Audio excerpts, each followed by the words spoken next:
Hey guys, a few people were asking me, my family and friends, about living in Japan or moving abroad and what are the things to consider.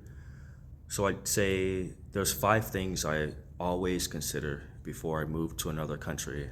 And this is what I thought about when I lived in America.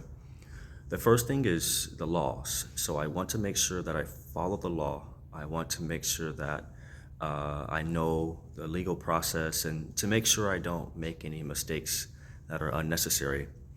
Number two would be is the culture, right? So I want to be able to adapt.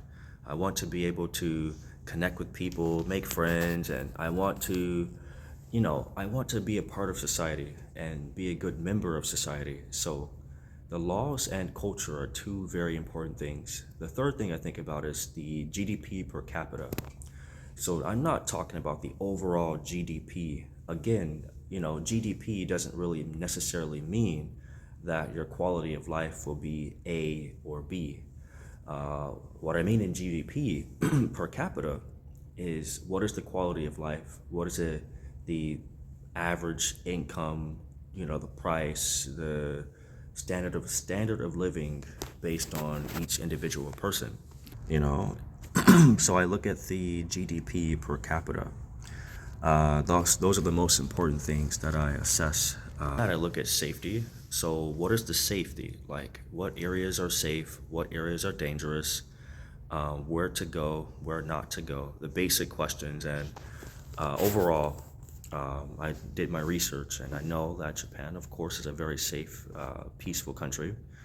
The people are very kind and friendly, and as long as we do our part to be respectful, and overall our experience will be overall positive. And then the next thing I look at is the history. So I'm a big fan of history. I love history, and I look at the past and the present. And when I say history, I don't mean the bad history. I'll pause it 1 second.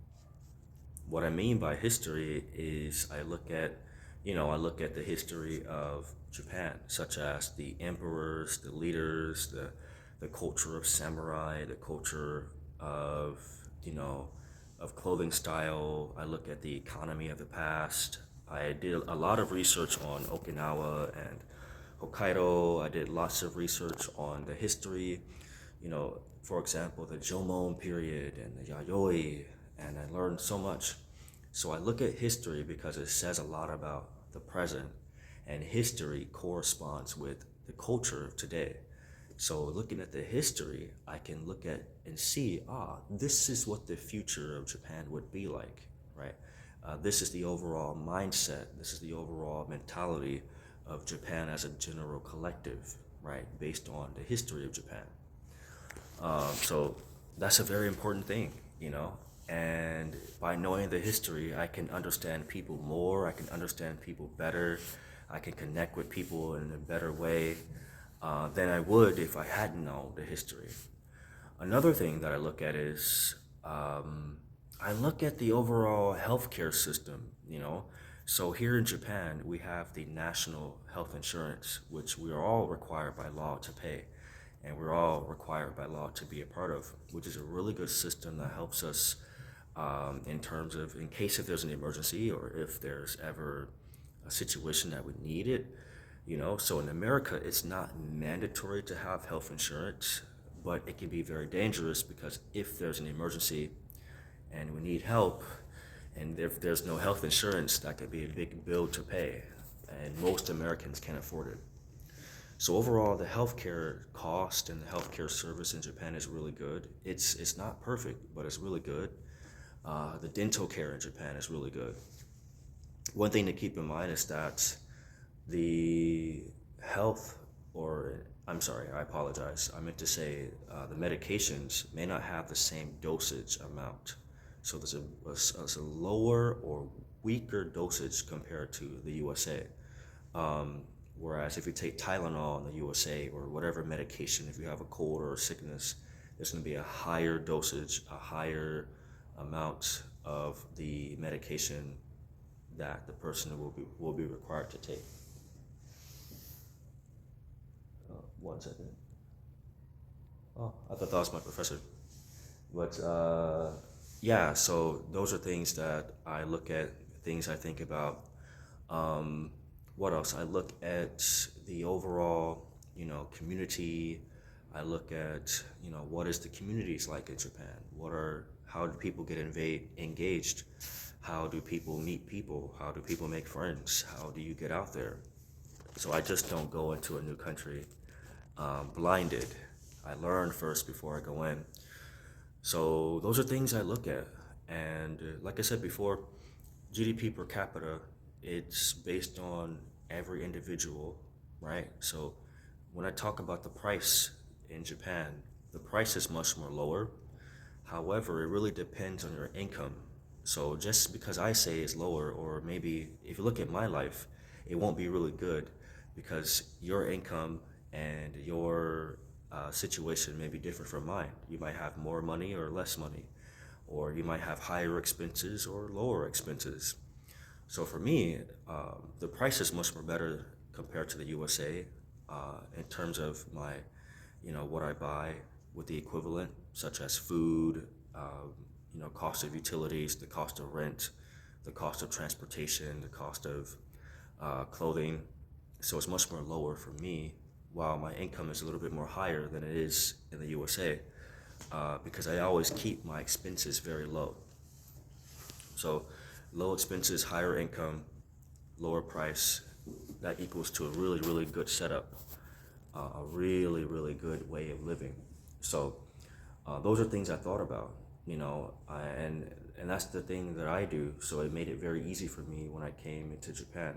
However, my first year in Japan was a little difficult because I had to pay a lot of expenses towards university. Um, a lot. But now my scores are very high, my GPA is very high, and I was given more opportunities with, grants, scholarships, awards, so I don't have to pay anything, which is really good. What else? Yeah, the culture is very different from the West. So, people are very quiet on the trains and very respectful. Unlike the West, it's more talkative and louder on the train or public transportation. The food, most notable thing for me was the food. The food tends to spoil faster here in Japan than in the USA. I buy bread, it would spoil within 3 days, maybe 4 days. I would buy any perishable good, they spoil faster because there's less chemical compound inside of the food to keep it, lasting longer. So thus the food will spoil faster, which makes sense. Bread is supposed to spoil. It's not supposed to last for 3 or 4 weeks at a time. 2 or 3 weeks. It kind of sounds a little unnatural. So those are things I look at. Those are things I think about. And overall, the experience and quality of life is really good. For me here in Japan. And I hope that this video is really useful and helpful for all of you who are watching and those of you who are interested in traveling or living abroad. But yeah. That's all for today. I'll make another video later on talking about more different things. But anyways, take care. Have a good day. To my family that's watching, I love you guys. Have a good night. See you later. Bye. Hospital a lot, unless there's a serious emergency, unless there's something very, very, very serious, super, super crazy. But whenever my Japanese friends would tell me, hey, I'm going to the hospital, I say, are you okay? Like, what the hell, the hospital? What's going on? And then my Japanese friend would say, I have a cold. I say, what? You're going to the hospital for a cold? But the difference is that I think the clinics and the hospitals in Japan are a little different from America. So when people say they're going to the hospital, it can just be that, they're going to get a checkup or some examination or some work done. But yeah, so